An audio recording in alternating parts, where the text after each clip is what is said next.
Hello दोस्तों, कैसे आप सभी? आई होप बेटर होंगे। आज मैं फिर से नए डे के साथ एक नए टॉपिक के साथ एक नई एनर्जी के साथ फिर से पढ़ने को तैयार है। आज हम टॉपिक कवर करेंगे अशोक का अभिलेख। इससे पीछे हम लोग अशोक की जीवनी के बारे में पढ़ रहे थे, महान सम्राट अशोक के बारे में पढ़ रहे थे। उनका 2 भाग में वीडियो हम लोग कंप्लीट कर चुके हैं कि उनका जीवनी कैसे था, उनका राजा कब बने हुए थे और अपने लाइफ में क्या क्या चेंजिंग किए।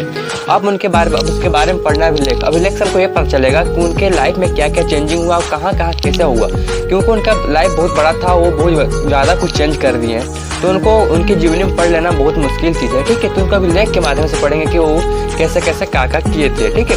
अभिलेख जो है, अच्छा, अशोक मात्र एक ऐसा शासक हुए जो कि अपने प्रजा को, ठीक है, अपने जनता को अभिलेख के माध्यम से संबोधित किए हुए थे। चलिए देखते हैं, चलते हैं बोर्ड पे क्या है कैसे है सब समझेंगे। सबसे पहले आप लोग का बहुत बहुत स्वागत है आपका अपना चैनल डिफेंस क्लास पे। चलिए, तो अशोक एकमात्र ऐसा शासक थे, अशोक एकमात्र ऐसा शासक थे, एकमात्र ऐसा शासक थे, ठीक है। अशोक मात्र ऐसा शासक है जो अपने प्रजा को अपनी प्रजा को अभिलेख के माध्यम से संबोधित किए थे, अभिलेख के माध्यम से संबोधित किए थे, ठीक है, बोधित किए थे, ठीक है। अशोक मात्र ऐसा शासक थे जो कि अपने प्रजा को अभिलेख के माध्यम से संबोधित किए हुए थे। अच्छा, ये बात यहाँ पे आती है कि अशोक के ये प्रेरणा कहाँ से मिली थी, ठीक है, ऐसा करने का प्रेरणा वो कहाँ से लिए थे। तो इसका जो प्रेरणा वो लिए थे, ठीक है, वो इसका प्रेरणा ईरानी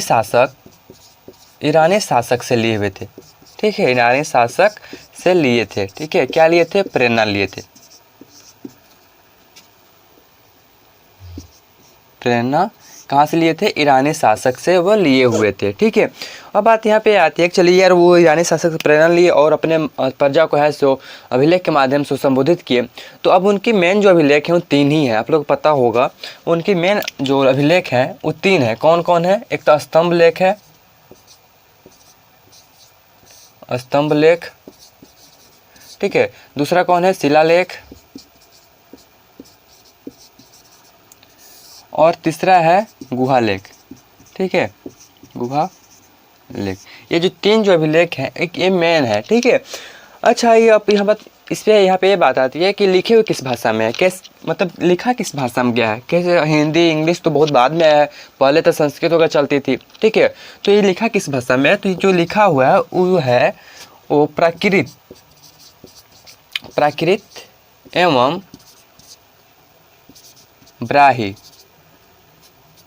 एवं ब्राही लिपि में लिखा हुआ है, ठीक है, लिपि में लिखा है, लिपि में लिखा गया है, ठीक है, लिपि में लिखा गया है। अब बात यहाँ पे आती है कि प्राकृतिक और ब्राही, ये जो है नाम है प्राकृतिक, चलो सुना सुना लग रहा है, लेकिन ब्राही क्या है? तो ब्राही जो है वो देवनागरी का प्राचीन रूप है। किसका? आज हम लोग देवनागरी जो लिपि पढ़ते हैं उसका प्राचीन रूप जो है वो क्या है? ब्राही है, ठीक है। ब्राही कौन है? देवनागरी का प्राचीन रूप है, ठीक है, प्राचीन रूप है। बात समझ गए? ब्राही कौन है? देवनागरी क्या है? हम लोग का लिपि है, अभी पता होगा, जिसका प्राचीन रूप है, ठीक है। अब इनका जो है अशोक सम्राट का अभिलेख जो है बहुत जगह मिले हुए हैं, पाकिस्तान में मिले हुए हैं, अफगानिस्तान में मिले हुए हैं, बहुत जगह मिले हुए हैं, अलग अलग नाम से मिले हुए हैं, ठीक है। तो वो जो है एक मैं बताता हूँ, जो पाकिस्तान में है जिसका नाम है शहबाज गद्दी, ठीक है। ये अभिलेख का नाम है शहबाज गद्दी, एवं एक और है उसका नाम है मानसेहरा, ठीक है, जो कहाँ मिला हुआ? पाकिस्तान का है,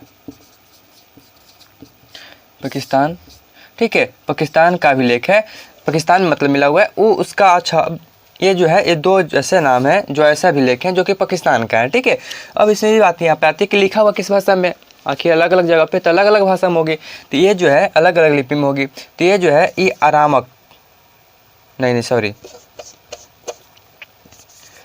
खरोष्टी लिपि में लिखा हुआ है, ठीक है, खरोष्टी लिपि में लिखा हुआ है। ठीक है, ये किसमें है? खरोष्टी लिपि में है। कहाँ पे? पाकिस्तान का है। पाकिस्तान में कौन कौन है? शाहबाज, गद्दी, ओमान शेर। ठीक है, ध्यान रखिएगा, खरोष्टी लिपि में लिखा हुआ है। इसके बाद पढ़ते हैं अफगानिस्तान का भी पढ़ते हैं। ठीक है, आप लोग इतना लिखो, इरेज करूँ मैं, चलो ऊपर से मैं इरेज करता हूँ। तो अब इसके बाद यहाँ पे आती है, अब आते हैं अफगानिस्तान पे। वहाँ पर भी दो अभिलेख मिले हुए हैं। ठीक है, और कौन कौन अभिलेख हैं देखते हैं। अगर लिखे नहीं हो तो वीडियो पीछे करके आप लिख सकते हो।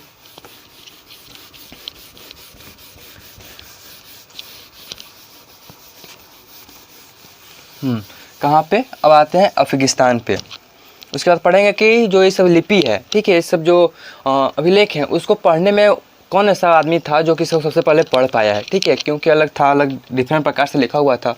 ठीक है, तो उसको पढ़ने वाला भी कोई ज़रूरी था। ठीक है, ये इतना मैं बता देता हूँ कि 1837 ईस्वी में पहला बार इसको पढ़ा गया है। ठीक है, चलिए, तो अफगानिस्तान में मिलता है तक्षशिला। तक्षशिला अभिलेख का नाम है ये। ठीक है, तक्षशिला और लघमान है। ठीक है, तक्षशिला और लघमान जो है वो कहाँ पे मिलते हैं? अफगानिस्तान में मिलते हैं। अफगानिस्तान, ठीक है, अफगानिस्तान में है। अफगानिस्तान में दो अभिलेख जो है सो अफगानिस्तान में मिलते हैं।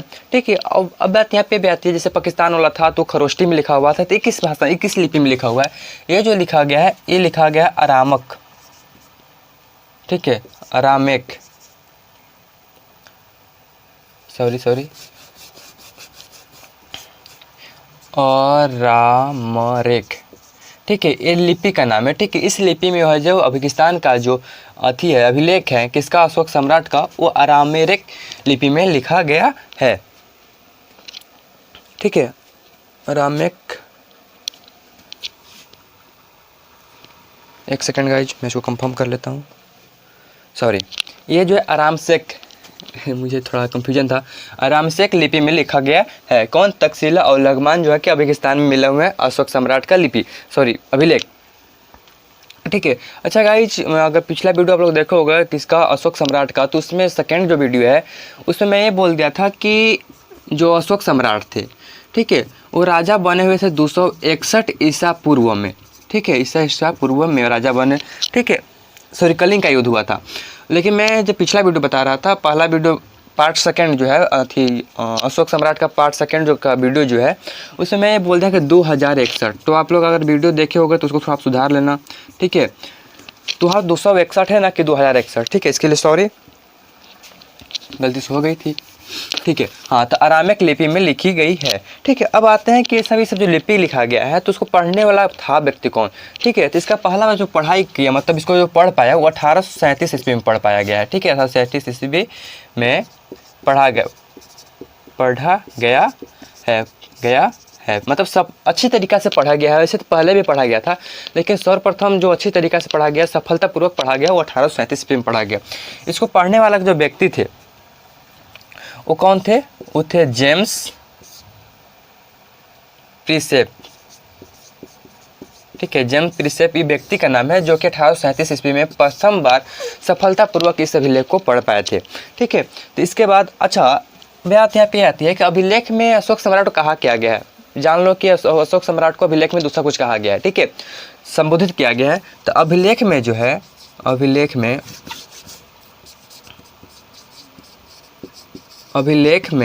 अशोक सम्राट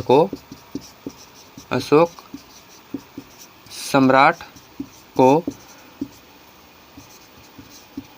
देवान प्रिय, ठीक है, देवान प्रिय के नाम से जाना गया है, के नाम से जाना गया है। किसका नाम से? देवान प्रिय के नाम से गया गया है। अभिलेख में अशोक सम्राट को देवान प्रिय के नाम से जाना गया है। इसके बाद पढ़ेंगे कि इसका जो 14 गो मेन अभिलेख है, ठीक है, जिसमें कि 8 गो मिल चुके हैं, 8 गो मेन अभिलेख मिल चुके हैं, 5 हैं, 7 हैं, 8 इस प्रकार से नाम दिया गया। तो उनमें अलग अलग चीज़ का वर्णन किया गया है। कलिंग का युद्ध का भी वर्णन किया गया, कहाँ पर लड़ा गया था, किसके द्वारा लड़ा गया था, किसका हार हुआ था, कैसे कैसे क्या हुआ था, इन सब चीज़ का उसमें दिया हुआ है अभिलेख में। तो ये सब चीज़ें आगे आएगी, वो अगला वीडियो में आएगा। तब तक आप लोग पढ़ाई करते रहें। All the very best, thanks for watching this video.